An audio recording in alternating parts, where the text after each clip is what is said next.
foli ani tanu ni waliɲuman amo de Zikiri Plus filɛbaga bɛɛ lajɛlen ma k'a fɔ bɛɛ lajɛlen bɛɛ k'i bisimila yiri kɛnɛ kan ni maa min ko yiri i ko kɛnɛya ni ko yiri i ko mago dilan fo ni min t'a dɔn an sera dɔnbaga de ma bi an n'o de bɛna baro kɛ yiri kan yiri kɛnɛ jɛmukan kan professeur Makan Sise n'Ala sɔnna ma professeur salamu alaikum alhamdulillah sila yɛrɛ don baasi foyi tɛ yen alhamdulillah sila fɔlɔ an b'i fo k'i waliɲuman dɔn a diyara n ye o kɔfɛ an bɛ Zikiri Plus promoteur fo a n'a lamɛnnikɛla bɛɛ lajɛlen kɛrɛnkɛrɛnnama an b'an kanubagaw fo kanubaga minnu sigilen bɛ Mali kɔnɔ ani Mali kɔfɛ kɛrɛnkɛrɛnnama minnu sɔgɔlimana waati bɛɛ lajɛlen na k'an su Zikiri Plus kan k'an b'u fo k'u bɛɛ lajɛlen waliɲuman dɔn alhamdulillah bɛɛ lajɛlen folikan laminɛ professeur an yiri kɛnɛ jɛmukan kan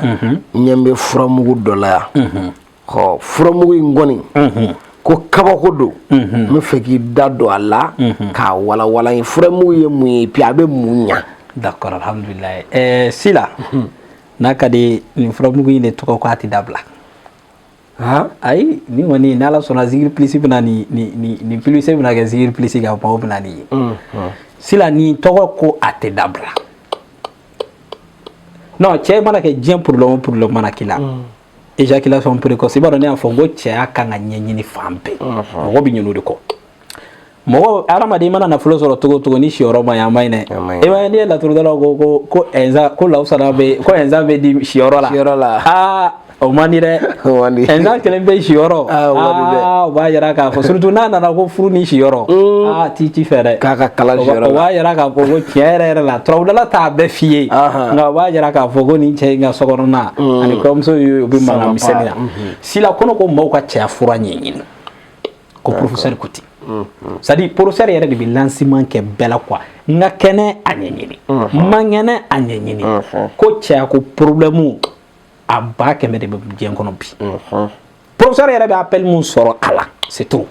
kuma dɔ la i b'i yɛrɛ ɲininka i b'a fɔ ko est-ce que ko bɛɛ man kɛnɛ kuma dɔ la wa bon mais munna parce que ko ka ca sila bibi na n'i ye cɛya ko problème jateminɛ ne y'a fɔ n ko cɛya problème mana kɛ cogo o cogo cɛya problème sigilen bɛ fɛn damadɔ de kɔnɔ a la belebeleba yɛrɛ o ye faiblesse sexuelle impuissance sexuelle and éjaculation précoce o ye mɔgɔw bɛ minnu dɔn ye sɔrɔ logiquement n'an taara système wɛrɛw kan cɛya ko problème ka ca cɛya ko problème dɔ bɛ yen o ye physiologie yɛrɛ de ye mentalité cɛ dɔw bɛ yen i bɛ taa sɔrɔ génériquement olu yɛrɛ bɛ ten de façon naturelle i bɛ taa sɔrɔ olu yɛrɛ mana muso ye dɔrɔn o bɛ tila mais o dɔw tɛ éjaculation précoce mais o bɛ non o tɛ bana tɛ mais psychologie don wala hakilina don déjà u yɛrɛ mana muso ye dɔrɔn i bɛ taa sɔrɔ muso nege t'u minɛ ou bien dɔw yɛrɛ bɛ yen psychologiquement n'a o ye muso ye dɔrɔn olu de olu ka se ka wuli ka baara kɛ o y'u sali n'i m'o yɔrɔnin faamu a bɛ k'i kɔnɔ k'u y'i gosi k'i ma ɲi k'a sɔrɔ a dɔw la cogoya t'i yɛrɛ bolo o bɛ yen o kɔfɛ fana dɔw yɛrɛ fana ta bɛ yen i bɛ taa sɔrɔ tiɲɛ yɛrɛ la olu ta fanga dɔgɔya yɛrɛ de b'u la a bɛ wuli mais fanga t'a la sila fanga dɔgɔya bɛ maa min na ani éjaculation précoce bɛ maa mun na ani maa mun bɛ yen ni faiblesse sexuelle b'a la ani mɔgɔ mun bɛ yen nɔ ni nin problème b'a la n'o ale ta ye problème de mentalité fana ye parce que o fana bɛ dɔw la bon maintenant sisan est-ce que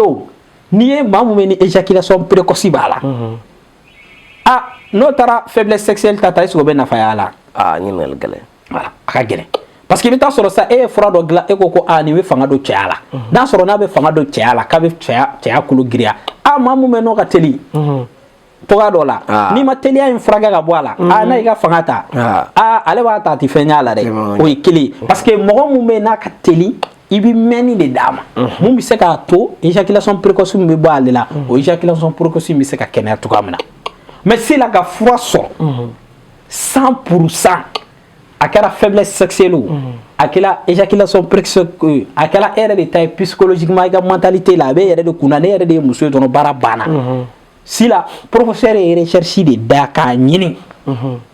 parce que n'i y'a mɛn a dara na professeur y'a tɛ gansan dɛ parce que maa min bɛ recherche kɛ de don sila ne ye cɛya fura ɲɛɲini k'a ɲɛɲini fo ka taa n bolo da a ti dabila a kan ayi nin kɔni a tɛ dabila nin si la cɛ si tɛ nin ta k'i tɛ professeur wolo dugusajɛ nin tɛ tile fila yɛrɛ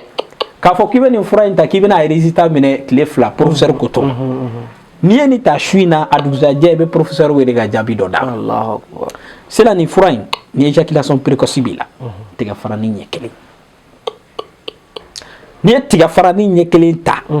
ay muso b'a fɔ k'ale kun bɛ mun dɔn k'o tɛ nin ye k'o tɛ nin ye ayi o kɔni ko ko wɛrɛ bɛ bi ta in na o ye kelen filanan muso fila ni saba bɛ mun bolo ayi sila n'o y'a ta o bɛ sɔn k'a ɲininka o parce que a bɛ k'u kɔnɔ ko kɔ wɛrɛ b'a tigi la mun t'i ye o kama sila n tɛ fɛ ka nin kuma in janya mɔgɔw bɛna nin bɛna sɔrɔ cogoya min na an bɛna an da don o la o ye kelen filanan fana nin fura in tɔgɔ de ko a tɛ dabila ni mɔgɔ minnu mago b'a la a tɛ dabila de don a faamuyara ni ala sɔnna ni ala sɔnna mali kɔnɔ ani mali kɔ kan ayiwa bamananw kɔni ko ten n bɔra sumaw ɲɛna a tɛ suma sama bɔ professeur ko ten ko a tɛ dabila a filɛ nin cɛya bana mana kɛ cogo cogo la k'i ka dɔ ɲini a la e mago b'a la i bɛ fɛ ka dɔ sɔrɔ la n balimakɛ i kɛra diɲɛ yɔrɔ yɔrɔ ni professeur ye ɲɔgɔn sɔrɔ e kan k'i ta la sɔrɔ cogo min na o siratigɛ ɲuman bɛ professeur yɛrɛ bolo n'i ye fɛ ni professeur ye ɲɔgɔn sɔrɔ nɛgɛjuru sira fila de jaw ɲɛfɛ minnu bɛ mali kɔ k'a da i kan indicatif fara kan ɲɛfɛ 00223 77 18